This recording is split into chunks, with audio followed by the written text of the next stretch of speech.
श्रेष्ठ द्विज को अपनी विद्या के अभिमान से अपमानित करके उसे निस्संदेह हद प्रतीत कर देता उसे ब्रह्मत्यारा कहा गया है। जो दूसरों के यथार्थ गुणों को भी बलात् खंडन करके झूठे गुणों द्वारा अपने आप को उत्कृष्ट सिद्ध करता वह भी निश्चय ही ब्रह्मत्यारा होता है। जो साड़ों द्वारा बाही जाती हुई गौवों के तथा गुरु से उपदेश ग्रहण करके द्विजों के कार्य में विघ्न डालता उसे ब्रह्मत्यारा कहते हैं। जो देवताओं ब्राह्मणों और गौवों के उपयोग के लिए दी हुई भूमि को हर लेता है उसे ब्रह्मत्यारा कहा गया है।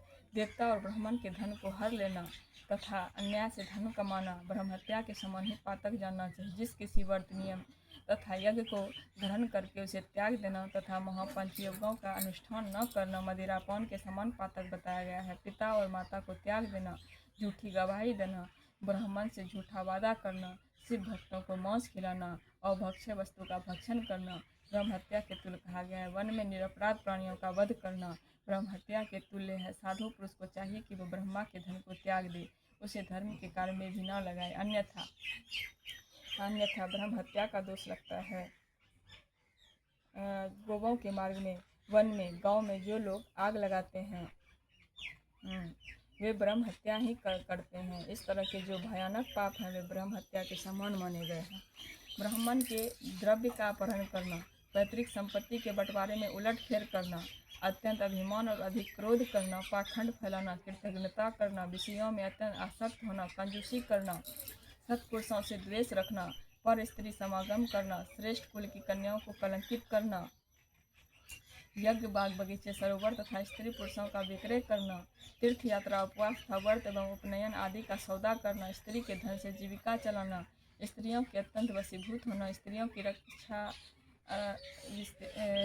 न करना और छल से पराई स्त्रियों का सेवन करना, ब्रह्मचर्य आदि व्रतों को त्याग देना, दूसरों के आचार का सेवन करना, असत शास्त्रों का अध्ययन करना, सूखे तर्क का सहारा लेना, देवता अग्नि गुरु साधु ब्रह्मा की निंदा करना, मृत्यु यज्ञ और देव यज्ञ को त्याग देना, अपने कर्मों का परित्याग करना, बुरे स्वभाव को अपनाना, नास्तिक होना, पापों में लगना, सदा झूठ बोलना, इस तरह के पापों से युक्त स्त्री पुरुष को उत्पाती कहा गया है, उत्पाती कहा गया है। जो मनुष्य गौवों, ब्रह्म कन्याओं, स्वामी मित्र तथा तपस्वी महात्माओं के कार्य नष्ट कर देते हैं वे नरकगामी माने जाते हैं।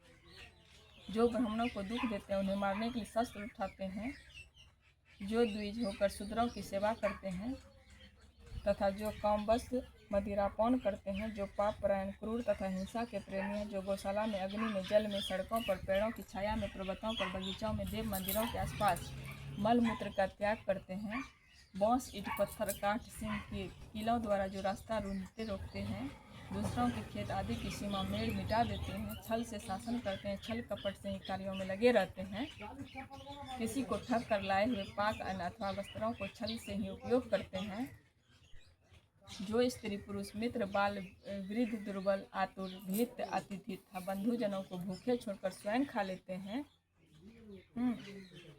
जो बाल वृद्ध दुर्बल आतुर भीत अतिथि तथा बंधुजनों को भूखे छोड़कर स्वयं खा लेते हैं, जो अजितेंद्रिय पुरुष स्वयं नियमों का ग्रहण करके फिर उन्हें त्याग देते हैं, संन्यास धारण करके भी फिर से घर बसा लेते हैं, जो शिव प्रतिमा का भेदन करने वाले हैं, गौवों को क्रूरतापूर्वक मारते और बारंबार उनका दमन करते हैं, जो दुर्बल पशुओं का पोषण नहीं करते, सदा उन्हें छोड़ते रखते हैं, अधिक भार लादकर उन्हें पीड़ा देते हैं, सहन न होने पर भी बलपूर्वक उन्हें हल या गाड़ी में जोतते हैं अथवा उनमें असह्य बोझ खिंचवाते हैं, जो उन पशुओं को खिलाए बिना ही भार ढोने या हल खींचने के काम में जोत देते हैं, बंधे हुए भूखे पशुओं को चरने के लिए नहीं छोड़ते हैं तथा जो भार से घायल, रोग से पीड़ित, भूख से आतुर गाय बैलों का यत्नपूर्वक पालन नहीं करते, वे सब के सब गौ हत्यारे नरकगामी माने गए हैं। जो पापनिष्ठ मनुष्य बैल के अंडकोश कुटवाते हैं और बंध्या गाय को जोतते हैं वे महानार की हैं, जो आशा से घर पर आए हुए भूख प्यास और परिश्रम से कष्ट पाते हुए अन्य की इच्छा रखने वाले अतिथियों, अनाथों, स्वाधीन पुरुष, दीनों, बल वृद्ध, दुर्बल एवं रोगियों पर कृपा नहीं करते, वे मूढ़ नरक के समुद्र में गिरते हैं। मनुष्य जब मरता है तब उसका कमाया हुआ धन घर में ही रह जाता है। भाई बंधु भी शमशान तक जाकर लौट आते हैं, केवल उसके लिए पाप और पुण्य ही परलोक के पथ पर जाने वाले उस जीव को के साथ जाते हैं। जो औचित्य की सीमा को लांघ कर मनमाना कर वसूल करता है तथा दूसरों को दंड देने में ही रुचि रखता है, वह राजा नरक में पकाया जाता है। जिस राजा के राज्य में प्रजा घूसखोरों अपनी रुचि के अनुसार कम दाम देकर अधिक कीमत का माल ले लेने में अधिकारियों तथा चोर डाकुओं से अधिक सताई जाती है, वह राजा भी नरकों में पकाया जाता है। पराई स्त्री के साथ व्यभिचारी और चोरी प्रचंड करने वाले प्रचंड पुरुषों को जो पाप लगता है, वह परी स्त्री गामी राज को भी लगता है। जो साधु को चोर और चोर को साधु समझता है, बिना विचारे ही निरपराध को प्राण दंड दे देता है, वह राजा नरक में पड़ता है। जिस किसी पराये द्रव्य को सरसों बराबर भी चुरा लेने पर मनुष्य नरक में गिरते हैं, उसमें संशय नहीं। इस तरह के पापों से युक्त मनुष्य मरने के पश्चात यातना भोगने के लिए नूतन शरीर पाता है, जिसमें संपूर्ण आकार अभिव्यक्त रहते हैं। इसीलिए किए हुए पाप का प्रायश्चित कर लेना चाहिए, अन्यथा 100 करोड़ कल्पों में भी बिना भोगे हुए पाप का नाश नहीं हो सकता। जो मन, वाणी और शरीर द्वारा स्वयं पाप करता है, दूसरे से कराता है, किसी के दुष्कर्म का अनुमोदन करता है, उसके लिए पाप गति नरक का ही फल है। हर हर महादेव। इस तरह से हमने जाना कि क्या करने से नरक में जाना पड़ता है और पापियों का भागी बनना पड़ता है, और शिव जी उन्हें किस प्रकार की दंड देते हैं। झूठ कपट, चोरी से ठगी गई, ब्राह्मण का कुछ वस्तु ले लेना, ब्राह्मण को कष्ट पहुंचाना, गाय को कष्ट पहुंचाना, बिना खाए गाय को बिना चारा दिए उसको बैल की तरह जोतना, ये सब नरक के भोगी होते हैं।